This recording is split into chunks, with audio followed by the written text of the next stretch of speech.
County election workers have been planning to the start of early voting since before the last election ended. Now it's go time as early voting for the March primary is underway. Today was day one of early voting. East Texas News' Marshall Farmer spoke with the Smith County election administrator about what goes into successfully setting it all up.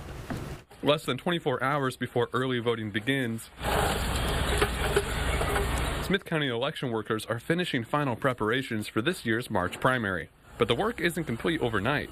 As Smith County's election administrator Michelle Alcon puts it, we were working in the primary election before the November 2025 election. The county has 5 early voting locations. Each needs money, staff, and machines. Each early voting location typically costs a minimum of $3,000 to run. We're using taxpayer money for this, so we have to be fiscally responsible for how we spend the money. Each location is staffed with a minimum of 5 people, most of which are paid, with some volunteering for free.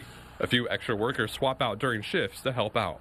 On Election Day, Smith County will have a total of 33 polling places, with around 180 staff helping across all locations. Equipment clerk PJ Herod checks every machine, making sure each one is accurate before rolling out. It is a system that you can't mess up. It's something everybody keeps an eye on. Everybody wants to know is running smoothly, everything's running correctly, so I take it very seriously.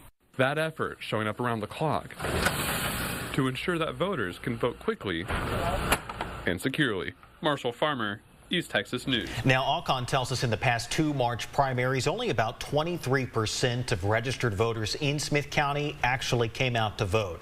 Again, early voting in the Texas primary runs through next Friday, February 27th. Election Day is Tuesday, March 3rd.